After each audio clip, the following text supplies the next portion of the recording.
Rob again. I just wanted to do part two of this video.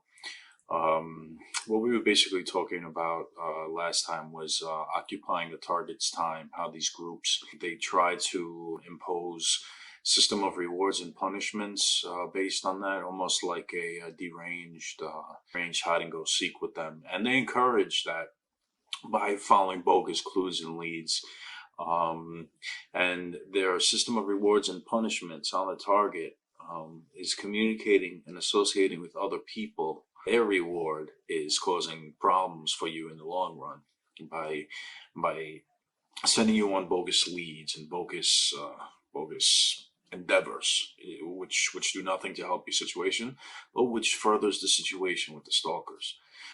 Audio surveillance is another thing here. It's saying that the stalker groups will sometimes install audio bugs in the residence.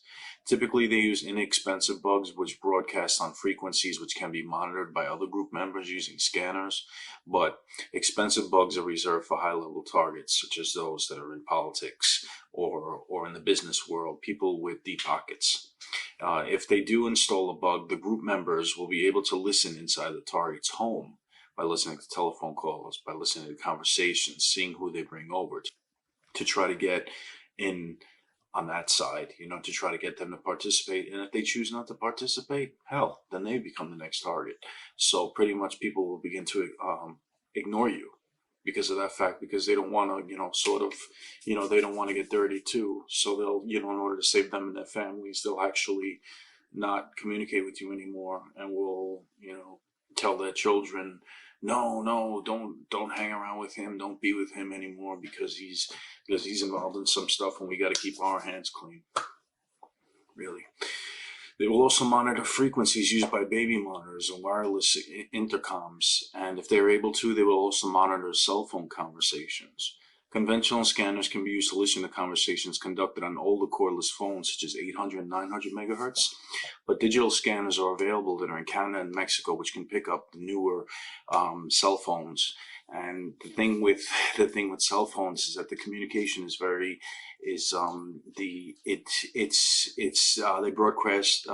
they change their broadcast frequencies very frequently. That leaves gaps in the communication for those who are listening to. But these scanners from Canada and Mexico, they're actually able to pick that up. Some important points here is saying the primary focus of all these harassment tactics are the group members, not the actual target. The group members are the ones who are being programmed, and the group leaders define reality for their members. So it doesn't matter if their tactics work or not on a target. I mean, you have these leaderships that know what the reason is behind organized gang stalking, but they disinform their members. So that what happens is that the members go out and fight a war or fight a campaign against somebody, but meanwhile the true intentions of the leader himself is quite different. So that's what we mean when we say that they're the ones being programmed, that they're the ones being brainwashed, not you. What about the police? I know a lot of people ask that question. This states here that groups have no respect for the law or for those who enforce it. They consider themselves to be superior, partially because of the crimes that they can get away with. It becomes a game, it becomes a situation where they get away with these crimes. And well, I mean, let's face it, it's empowering. If you can get away with something, it's empowering. It makes you want to do it more. Same concept as that, if there's no punishment for the crime, if they're able to operate without any repercussions. So that in itself, makes it stronger for them and gives them more of a reason to do it. So in small towns, the number of members in these groups can easily exceed the number of police officers. So that's another thing to consider, is that police officers may have a staff of like 400 or 500 people, 400 or 500 officers. But if you have these groups that go into the hundreds and thousands, you know what I'm saying? You have 3 members for every police officer. Really, what can the state do in that sense? It's perplexing. Groups claim that they have the support of some police officers, and if so, it's not many, but there are a few that are crooked, and that's all it takes is just one crooked law enforcement officer, one crooked politician to essentially to contaminate the rest of us. So that's with that. They also use the mentality behind them. They also use the mentality behind them. The mentality behind the groups is that there's this idea of coercive persuasion, which I will describe now. Starfish Girl here states that coercion is defined as to restrain or constrain by force. Legally, it often implies the use of physical force or physical legal threat. This traditional concept of coercion is far better understood than the technological concepts, of coercive persuasion, which are effective in restraining, impairing, or compelling through the gradual application of psychological forces. Over time, coercive persuasion, a psychological force akin in some ways to our own legal concepts of undue influence, can be more effective than pain, torture, drugs, contamination, and use of physical force and legal threats. With coercive persuasion, you could change people's attitudes without the acknowledging volition, which is interesting, because this coercive persuasion is so effective that you can essentially change somebody's life forever because of it. Now, you could say to somebody, okay, well, this person says to stop smoking. Okay, fine. But if that person applies coercive persuasion, such as showing you pictures, showing you images of these, without telling you to stop smoking, they'll just show you these things, show you what your behavior produces in the end result, and therefore coercively persuade you to stop smoking without even having to say stop smoking. So in terms of organized gang stalking, what they do, they show you people who are legitimate, either somebody who has done a crime or something like that, has done a crime, and instead of showing you how to get to becoming a criminal, they show you the end result. So that in itself is coercive persuasion.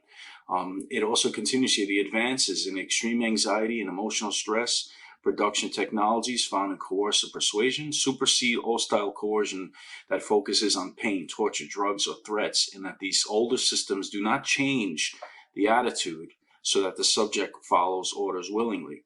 Coercive persuasion changes both the attitude and behavior, not just the behavior. So see, that's what I'm saying about the smoking situation and organized gang stalking. Using rewards and punishments, efforts are made to establish considerable control over a person's social environment, time, and sources of social support. Social isolation is promoted. Now we say person's social environment. Perhaps it's where they live, where they spend an inexorable amount of time, or somebody's job. They'll park in your spot. They'll give you back a pen without the cap. They'll hand you a pen that's leaking and give it to you. They'll start rumors and gossip, around you, not to you directly, because to you directly, would seem more effective, but that could be old school. New school is now to affect your environment, so that it's no longer a situation where you see a problem. Okay, well, that's the problem. Okay, fine. I'm glad you told me. And therefore the behavior stops. But through the environment, people start to wonder, what the heck is going on here? And that's what we talk about when we say environment. Their time, control where they go, how long they are where they are. If they go to the supermarket, they can only spend a half hour there. And a lot of it is based on what's convenient for the stalking group, not the person. Because let's face it, these stalkers, they don't want to be left watching carts go by and cars leaving and coming into a supermarket. They want you out this way so that they can apply more pressure to you.